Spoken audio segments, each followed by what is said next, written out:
Right, everyone, my name is Kathy Smith. I'd like to give you a brief introduction about the library system. Every good student should learn how to use the library. If you have to do a research project, the library is the place to go to for information. Libraries contain books and periodicals, magazines and newspapers on many different subjects. To find the information you need, you must know how to use the library. All libraries are organised in much the same way. Every library houses a collection of books. Many libraries also have periodicals, films and records. All the books in a library can be classified under two main categories, fiction and non-fiction. Books of fiction contain stories that were made up by the author. Books of non-fiction contain factual material. When doing research, you use non-fiction books because you are looking for factual information. All the fictional books in a library are grouped in one section. They are arranged alphabetically by the last name of the author. Many libraries also label the spines of all books of fiction with the letters FIC or F. All libraries have a system for organising and classifying non-fiction books. The most widely used system is the Dewey Decimal System. It was designed by an American librarian named Melvin Dewey. It is called a decimal system because it divides all non-fiction books into 10 major categories. These are further divided into subdivisions. Before you hear the rest of the conversation, you have some time to look at questions 5 to 10.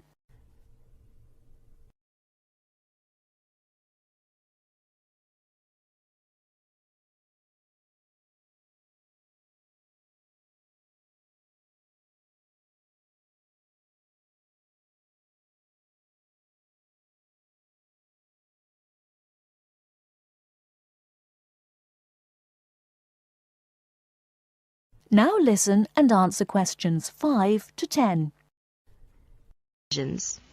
For example, all science books are numbered from 500 through 599. Each different field of science has a number within the 500 category. For example, astronomy is 520 and chemistry is 540. The Dewey Decimal System provides a category for every type of non-fiction book. The best way to locate a book in the library is to use the card catalogue. The card catalogue is an index of all the books in the library. Information about a book is listed on cards. All the cards are filed alphabetically and stored in drawers in large cabinets. The card catalogue can help you locate a particular book, a book on a certain subject, or a book by a particular author. In the card catalogue, each book has 3 cards, an author card, a title card and a subject card. The author card is alphabetized under the author's name. The title card is filed alphabetically according to the title of the book.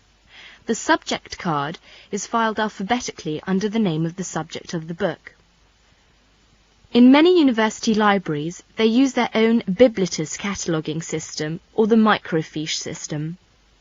Both of them list publications under author and title, and both are very easy to use. Now let us see the reference books. We all know that reference books make up an important part of a library's non-fiction books collection. They contain facts and information about any subject you can think of. Reference books are not meant to be read from cover to cover.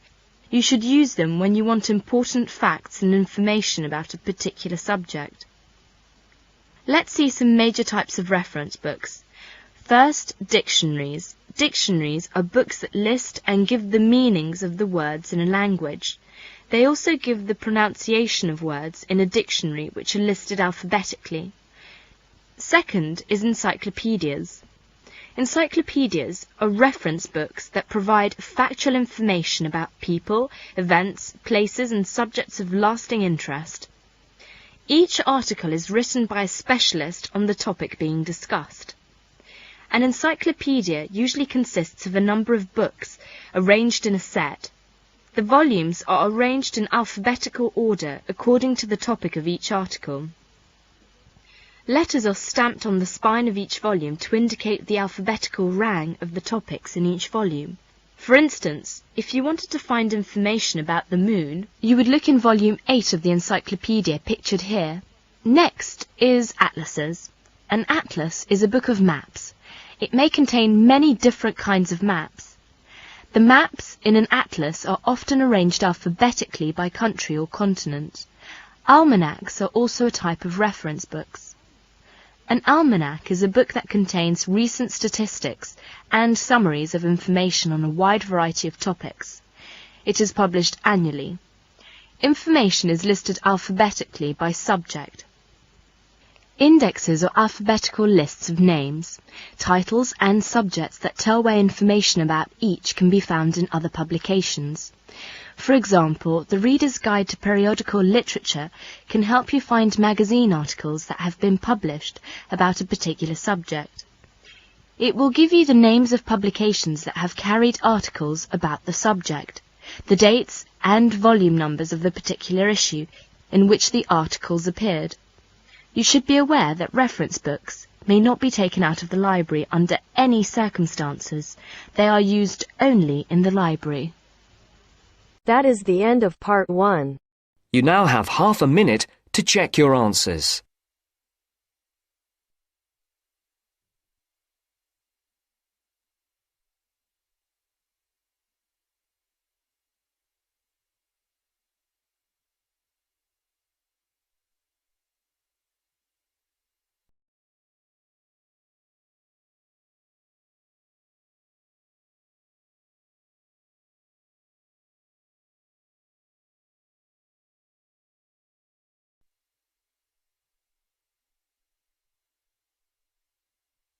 Now turns to part 2. Part 2. Section 2. You are going to hear a lecture about dining services. First, you have some time to look at questions 11 to 14.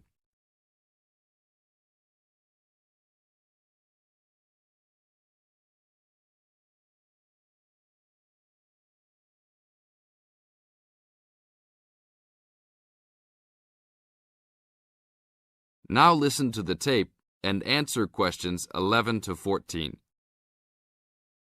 Welcome to the Dining Commons.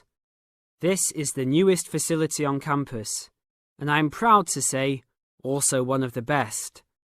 I know that all university students miss eating home-cooked food. Well, this year, we are hoping to provide students with food and services that will make you feel at home, even without your family. The administration has been listening to the voice of the students. Students gave us frequent suggestions last year as to how we could improve the university. One of the most frequent suggestions was improving the dining options. We have been working hard all summer to come up with ideas that will make student life in the dormitories more pleasant. One of the new options we are offering in the dining facilities is variety in student meals. Last year, there was a set menu for every dinner, so if students didn't like the food, there was no choice. Students had to eat whatever was served. But this new dining facility has 3 completely unique areas, each with a different theme. At every meal, there will be 3 options for students to choose from. For example, there might be Italian food at station number 1, which might consist of pizza and pasta. At station number 2, there would be American food, consisting of hamburgers and hot dogs. At station number 3, there could be vegetarian soups and salads, accommodating all the vegetarians. We hope that with the greater selection of food, all students will find something to their liking. Now look at questions 15 to 20.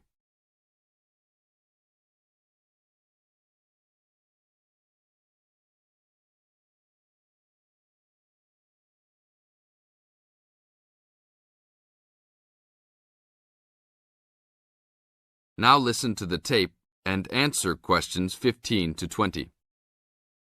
Not only will students have more options, the food will also be better. Each section of the facility will have a head chef. These are real chefs that have been trained in culinary school and have been hired specifically by the school to work in the dining facilities. All of the chefs have a speciality. The school is hoping that these chefs will prepare better tasting and more nutritious food. Every student will be able to make suggestions and also give their input as to which menus taste better. Last year, many students complained that the dining facilities didn't have very convenient hours. This year, we hope to change that. We will open for breakfast at 6 a.m. to accommodate all the early risers. In the evenings, we will open until midnight for all the students that like to go for a late-night snack. The afternoons will still remain closed, but we will have a student store open that will provide all students with drinks and fruit. The student store will be open every day from 2 p.m. to 5 p.m. Every student that has paid full tuition and dormitory fees has already paid for their dining facility fees. Students can eat at any time and in any amount for free. If you are a student that does not live in a dormitory, you can still purchase a dining facility card. This card will entitle you to the full services of the dining facility. This card is available only for students and is not open to the general public. If you are not a student and wish to dine here, you must purchase meals at the door. There are a few rules to follow. Even though we do not limit the amount of food that can be taken, we do not want students to waste food. Please do not take more than you can eat. Also, every student must clean his or her own trays and plates.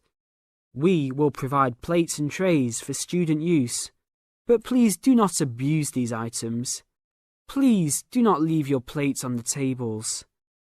Your parents are not here to clean up after you anymore, so I hope all students will be responsible. Thank you for your attention and enjoy the upcoming year.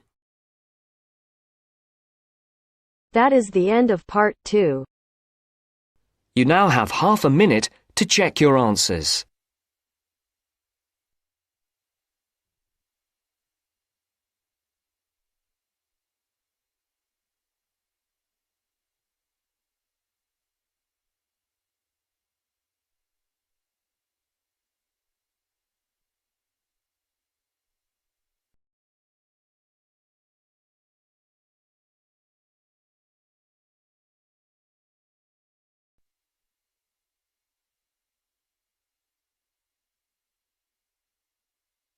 Now turns to part 3. Part 3. You will hear a conversation between Caesar and a welfare officer. As you listen, answer questions 11 to 20. First, you have some time to look at questions 21 to 26.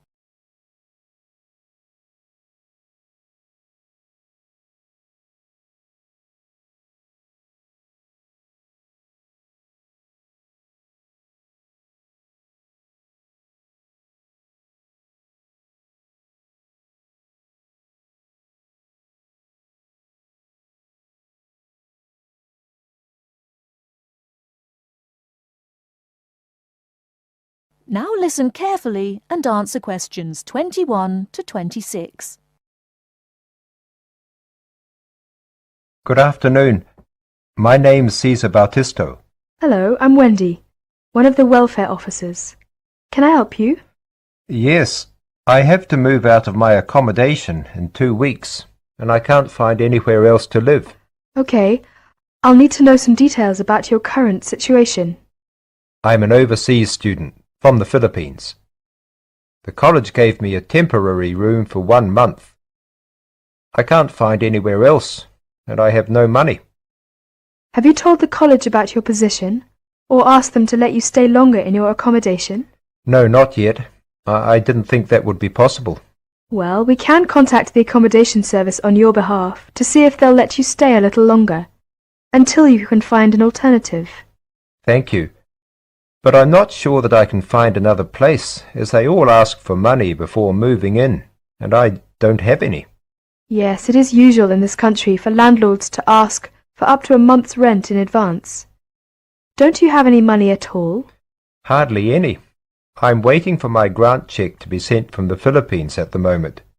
It should have been here for me to collect when I arrived in Britain, but it seems to have been lost. You can apply for emergency loan from the union if you want. The loan can be for up to £200, and we ask for a post-dated cheque for the same amount to be given to us, so that we can recover the money once you receive your grant cheque. That would be very good.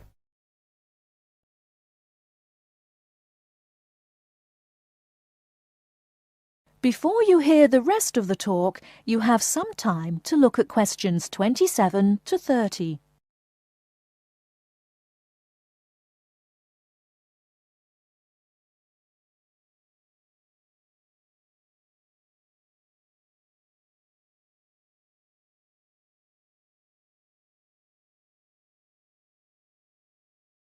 Now listen and answer questions 27 to 30. I'll apply, but I'm still worried about how to find new accommodation. As I said earlier, we can ask the college to extend the time you're allowed to stay in your present accommodation. They may refuse, of course. Then what will happen? If the worst comes to the worst, the union may be able to provide some very short-term emergency accommodation. If you want me to, I'll contact one or two of the addresses on the notice board and arrange for you to visit them. But what if they ask me for the rent in advance? I only have £90 left, and I need that for food and books. It'll be all right. By the time they actually need the money, we'll have your emergency loan ready. Just fill in this application form and write me a cheque for £200, please, payable to the student union. Right, I'll do that. Thank you very much for your help. I'm feeling more optimistic now.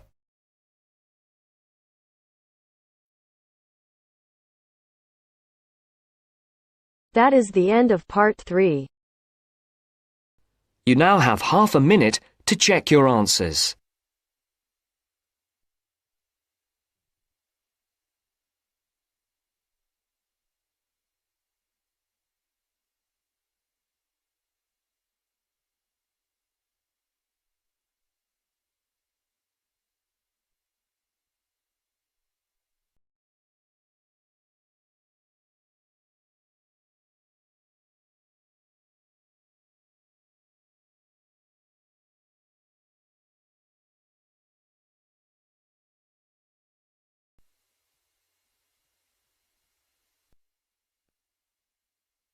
Now turns to part 4. Part 4. You are going to hear a lecture on William Kidd. First, you have some time to look at questions 31 to 40.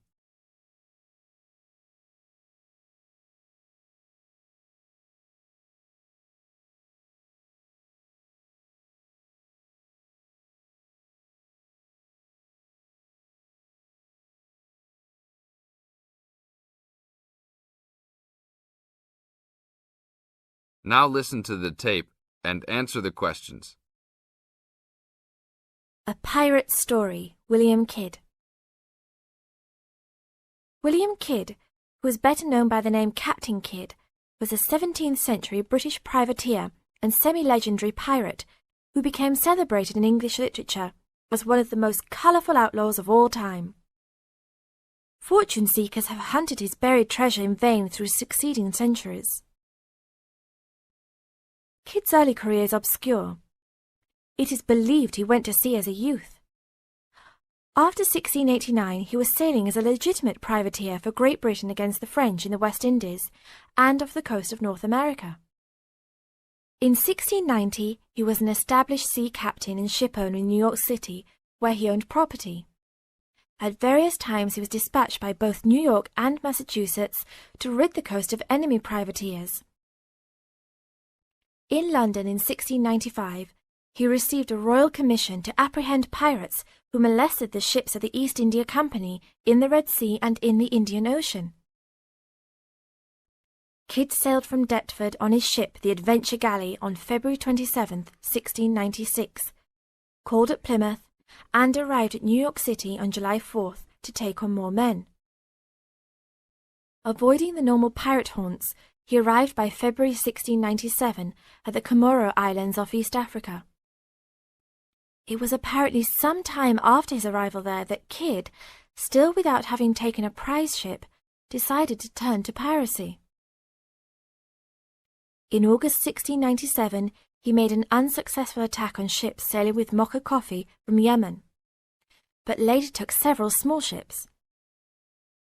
His refusal 2 months later to attack a Dutch ship nearly brought his crew to mutiny, and in an angry exchange, Kidd mortally wounded his gunner, William Moore. Kidd took his most valuable prize, the Armenian ship Quedagh Merchant, in January 1698, and scuttled his own unseaworthy Adventure Galley. When he reached Anguilla in the West Indies, April 1699, he learnt that he had been denounced as a pirate. He left the Quedagh Merchant at the island of Hispaniola, where the ship was possibly scuttled. In any case, it disappeared with its questionable booty, and sailed in a newly purchased ship, the Antonio, to New York City, where he tried to persuade the Earl of Bellomont, then colonial governor of New York, of his innocence. Bellomont, however, sent him to England for trial, and he was found guilty, May 8th and 9th, 1701, of the murder of Moore and on 5 indictments of piracy. Important evidence concerning 2 of the piracy cases was suppressed at the trial, and some observers later questioned whether the evidence was sufficient for a guilty verdict. Kidd was hanged, and some of his treasure was recovered from Gardiner's Island off Long Island. Proceeds from his effects and goods taken from the Antonio were donated to charity. In years that followed, the name of Captain Kidd has become inseparable from the romanticized concept of the swashbuckling pirate of Western fiction. Among other stories concerning caches of treasure he supposedly buried is Edgar Allan Poe's The Gold Bug. That is the end of part 4. You now have half a minute to check your answers.